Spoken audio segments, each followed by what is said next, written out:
how did you got eventually signed by WCW? Who contacted you? Even though you were in the power plant, it doesn't mean necessarily you would ended up going to the roster. So how did that opportunity happen? You're absolutely correct. There's no guarantee with that. Honestly, I was very naive. When I saw that ad on television, it said, you want to be a wrestler? Here's the phone number.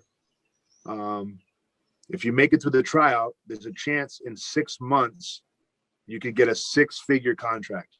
Ooh. So I heard that and I went for it, right? But it was 7 or 8 months before I actually got a training contract with WCW. So that was a big deal at the time. It wasn't a lot of money, but more than I had ever made. And then they sent me over to New Japan to get a little more experience. And I was actually over in New Japan, and I was over there for maybe a couple of weeks. And they had, reached out and said, hey, we'd like to give you a contract. Why don't you stay over here? And I said, well, I'm kind of obligated to WCW. I'm on a training contract right now. And I think it may have, I don't remember who called me when I was in Japan. It might have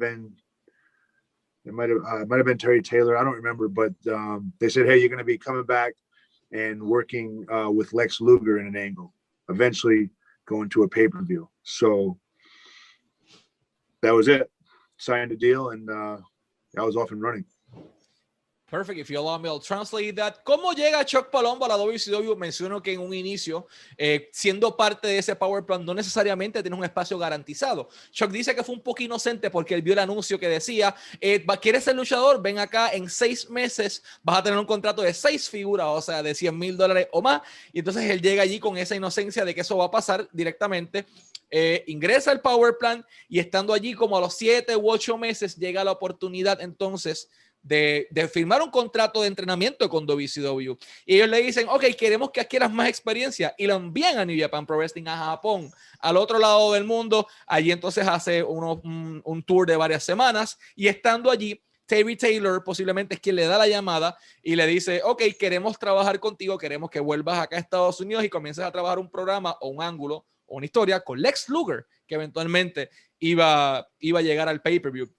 How did the perfect event happen, since we're already on that topic, and how was working with someone like Sean Stasiak?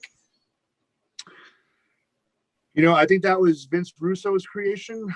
I think I had finished that angle with Lex Luger.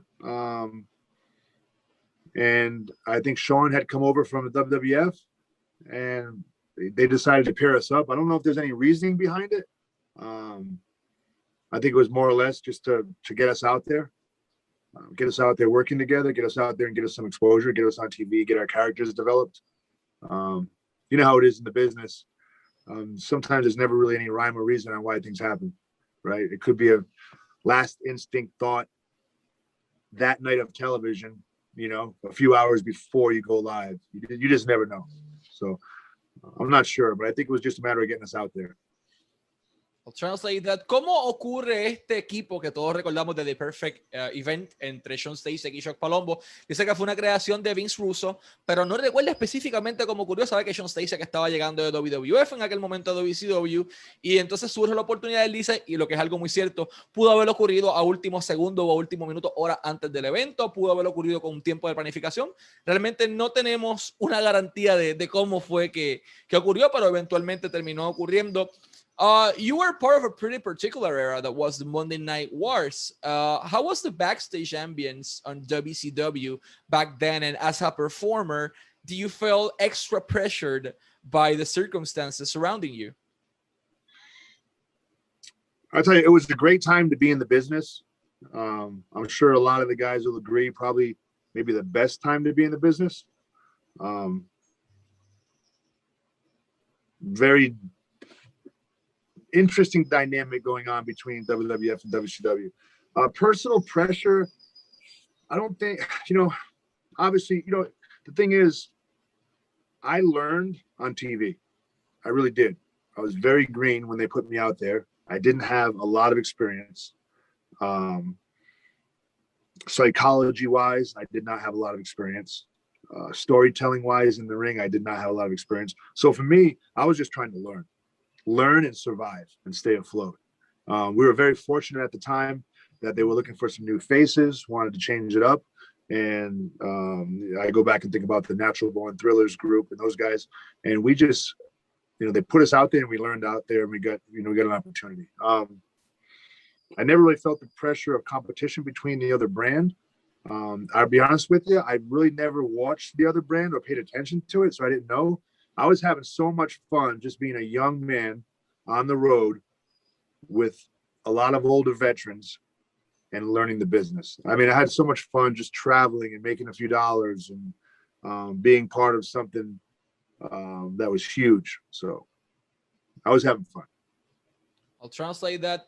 Le pregunto sobre los Monday Night Wars y cómo se sentía para él estar en esa posición y si se sentía con presión o no. Chuck nos responde que él no veía el producto de la otra empresa de WWF, él simplemente era un muchacho joven, ganando buen dinero, disfrutando lo que hacía, era feliz haciendo lo que hacía, y él dice que esa época era posiblemente la mejor época para estar en la industria de la lucha libre por diferentes motivos. Pero que en aquel momento cuando lo ponen en televisión, él realmente aprendió en la programación televisiva, en el transcurso, porque estaba muy verde, he was green en ese punto, pero con el tiempo fue mejorando la situación y aprendió de los mismos veteranos que lo rodeaban.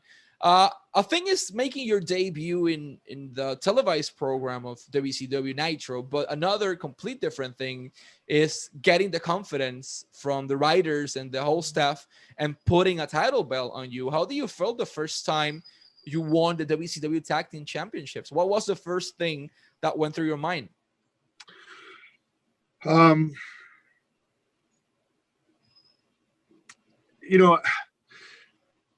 The fact that they were giving us the opportunity, because when I look at a belt, when I look at a championship title, I look at it as an opportunity, number one, and then number two, a prop, right?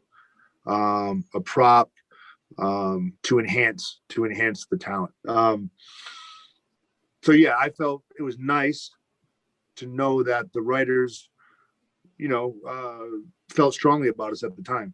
And, it was more exposure. It's for a young guy, I was in my late 20s, mid to late 20s, for a young guy to be out there on TV. Back then, this is pre-internet. So, obviously now everybody's on TV, right? It's a different world.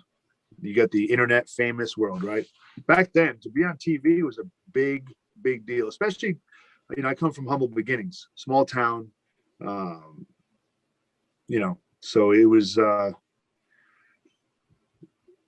I was just excited to be out there. I'll translate that. ¿Qué se sintió para Chuck ganar su primer título en pareja? Él dice obviamente que los escritores y que los directivos confiaran en él. Para eso simplemente se sintió increíble, que fue un momento para reforzar y darle un boost a su propia carrera y a su propia exposición, pero que tal vez en estos momentos por el internet no se sienta tan grande, pero en aquel momento estar en la programación televisiva, estar en televisión, era algo enorme. Él venía de un pueblo pequeño y entonces tener la oportunidad de exponerse y de estar en esa posición simplemente era algo sumamente positivo para su vida. You were part of the last episode of WCW Nitro, retaining actually the WCW Tag Team Championships against Mike Awesome and Lance Storm. What do you recall of that day? There was an eerie feeling throughout the locker room. I remember Shane McMahon coming into the locker room and pretty much telling us, "Hey, we're taking over. It'll start tonight." I want to say in the gorilla position, we had a couple of faces from WWF. I can't remember his name at the time. One of the Briscoes was in the gorilla position. It was weird because people weren't telling you much. People didn't know much as far as the talent went.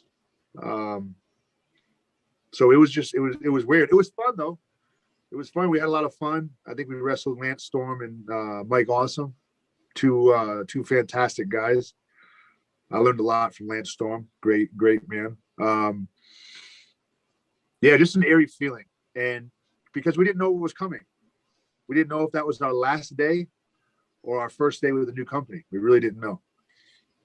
I'll translate that. ¿Cómo se sintió para Chuck estar en ese último episodio de WCW Nitro? Él recuerda que fue una sensación como de incertidumbre. Llega Shane McMahon al camerino y básicamente le dice a todo el mundo, mi gente, ahora estamos tomando control de su empresa. Y entonces tenías uno de los Briscoe, si no me equivoco era Jerry Briscoe, que por lo general era el que estaba en Gorilla Position, que estaba allí. Y esa sensación de incertidumbre, de preocupación, de no sabemos si es el primer día en una nueva empresa o es el último día de nuestras carreras, que esa es una realidad que muchos enfrentaron. Pero sí se enfrentó a Lance Storm y a Mike Awesome esa noche. Fue una sensación buena, habló muy positivamente de Lance. Y lo que nos lleva, de hecho, a nuestra próxima pregunta, which leads us actually to our next question. How do you manage that transition to WWF? What was your impression the first time you arrived to an official WWF locker room? Yeah, so that was interesting because in the beginning, they didn't use us for a bit. I remember I would keep in touch with JR on a weekly basis, I think, just to tell him what I was doing. And I would, because a lot of times myself and little Rey Mysterio, we'd go down to Tijuana and wrestle down there on the weekends and stuff like that, or other places in Mexico to keep busy. So I would keep in touch with JR, but then I do remember the first time going to WWF TV, what stands out in my mind, I guess, would be the day that we walked into the catering where the WWF guys were already seated, you know, eating and stuff.